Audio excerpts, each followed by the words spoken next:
오늘 말씀은 디도서 2장 1절로 8절 말씀입니다.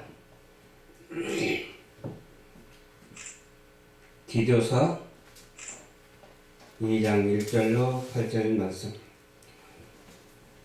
오직 너는 바른 교훈에 합당한 것을 말하여 늙은 남자로는 절제하며 경건하며 근신하며 믿음과 사랑과 인내하며 온전케 하고 늙은 여자로는 이와 같이 행실이 거룩하며 참소치 말며 많은 술의 종이 되지 말며 선한 것을 가르치는 자들이 되고 저들로 젊은 여자들을 교훈하되 그 남편과 자녀를 사랑하며 근신하며 순전하며 집안일을 하며 선하며 자기 남편에게 복종하게 하라.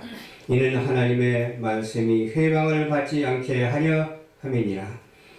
너는 이와 같이 젊은 남자들을 권면하여 근신하게 하되 범사에 내 자신으로 선한 일을 본을 보여 교훈에 부패치 아니함과 경건함과 장마할 것이 없는 바른 말을 하게 하라. 이는 대적하는 자로 하여금 부끄러워 우리를 악하다 할 것이 없게 하려 함이라. 아멘. 아멘. 사랑이 많으신 하나님 감사합니다. 건전한 생활을 할 수 있도록 도와주시옵시고 생활에 주님이 은혜가 되게 하여 주시옵시고 바른 교훈으로 하나님께 영광을 돌릴 수 있도록 역사하여 주시옵소서. 모든 것이 주께 있사오니 주만 바라보고 주만 의지하며 아름답고 복된 삶을 살아갈 수 있도록 도와주시옵소서. 예수님 이름으로 기도하옵나이다. 아멘.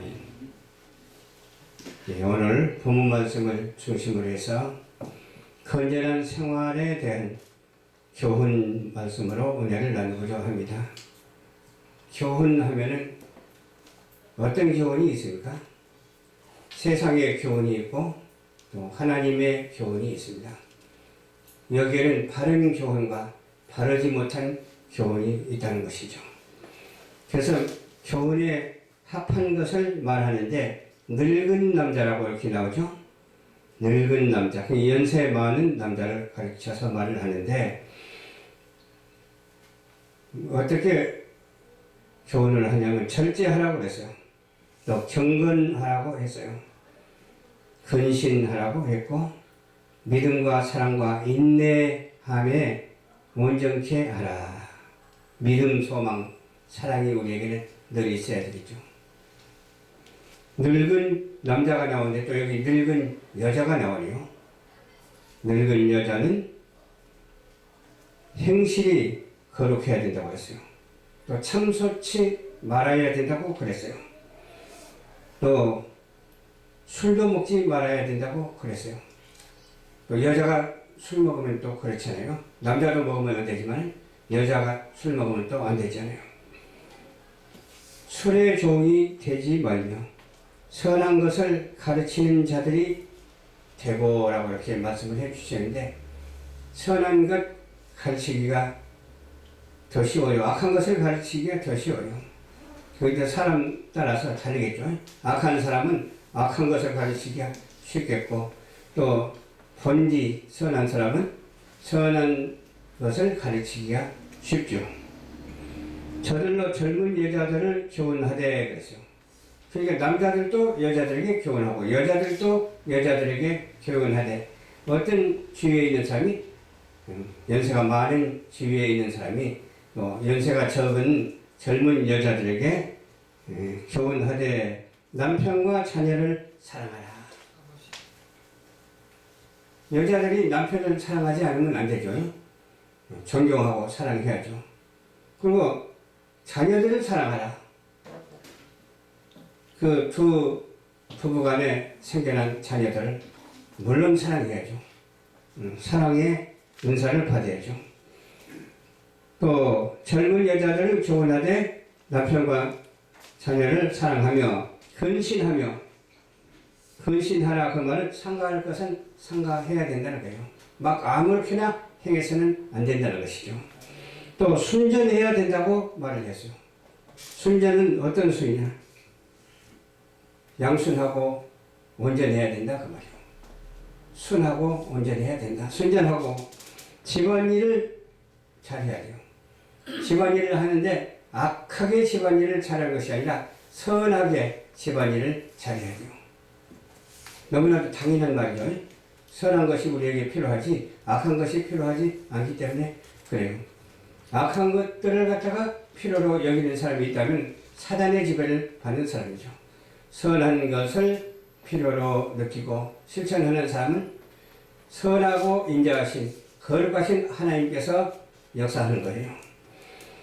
또 여기 보니까 여자들에게 하는 말이죠. 선하며 자기 남편에게 복종하라.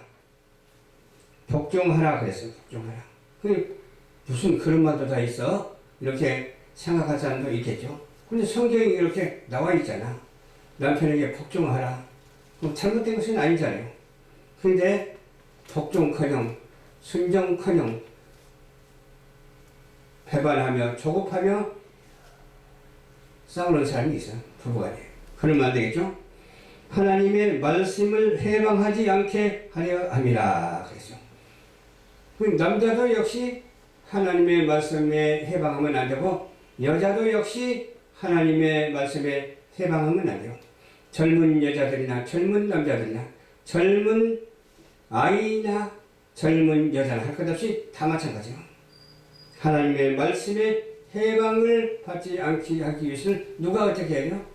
부모가 자녀들에게 교육을 바로 시켜야 돼요. 포스트 모노니즘이 뭔가 한번 들어가서 살펴보니까 사회과학 분야더라고. 사회과학 분야이 어디서 나온 것인가 또 더 깊게 들어가니까 유문석 안에 있더라고. 이 포스트 모더니즘. 우리 교육하고는 상관없는 그러한 사상문의를 가지고 애들을 가르친대. 안 되겠죠? 애들은 오직 하나님의 말씀을 중심으로 해서 교훈이 되어져야 돼요. 그래야 나중에 커서 선해지고, 그래야 나중에 커서, 어때요? 선한 환경을 이루고, 그래야 나중에 선함으로 인하여 오직 믿음으로 말미암아 하나님의 사명을 실천하는 자가 되는 거예요. 그래서 회방을 받지 않게 하려 함이니라 했는데 또 6절에 보니까 너는 이와 같이 젊은 남자들을 권면하여 헌신하게 하되 범사에 내 자신으로 선한 일을 본을 보여 교훈에 부패치 아니함과 경건함과 책망할 것이 없는 바른 말을 하게 하라. 아멘. 저도 이렇게 언어 생활을 하다 보면은 또 어떤 때는 그냥 언어 생활이 잘 될 때가 있는가 하면 안 될 때도 있어요. 안 될 때는 왜 그럴까요? 해방하는 무리가 있기 때문에 그러는 거예요. 우리는 해방받지 말아야 되죠. 어떠한 일에 해방받지 말아야 될까요? 선한 일에, 선한 말에, 아름답고 사랑한다는 말에 해방받지 아니하는 우리 모두가 되어야 되겠어요. 만약 그것을 해방받는다면 사단이 역사하는 거예요. 해방받지 아니한다면 어때요? 하나님이 지켜주시는 거예요. 우리는 하나님이 지켜주시는 은혜를 받고 살아가는 우리 성도들이 다 되어야 돼요. 그러면서 바른 말을 하게 하라 그래놓고 이는 대적하는 자로 하여금 부끄러워 우리를 악하다 할 것이 없게 하라. 대적하는 자로 하여금 악하다고 소문내도 소용없어요. 왜? 악한 것이 아니기 때문에. 선하기 때문에. 선한 것을 악하다 하면 거짓말이죠. 악한 것을 선하다 하면 거짓말이죠. 악한 것을 선하다 하면 거짓말이고 이리치나 저리치나 똑같아요. 그러니까 어떤 말을 우리는 해야 되냐? 오직 하나님의 말씀을 중심으로 해서 기도하는 사람이 되면은 그 기도를 통해서 깨달음이 더해지고 그 기도를 통해서 우리 생활의 전반에 걸쳐서 하나님을 바라보게 되고 체내를 어디다 맞춰야 돼요? 하나님께 맞춰야 돼요. 어떤 바구니에 맞춰야 돼요? 예, 복음의 바구니에 맞춰야 된다니까요. 모든 그런 터널을 오직 저 천성을 향해서 뛰어가는 저 천성을 향해서 달려가는 그런 통로가 되시기를 주님 이름으로 축원합니다.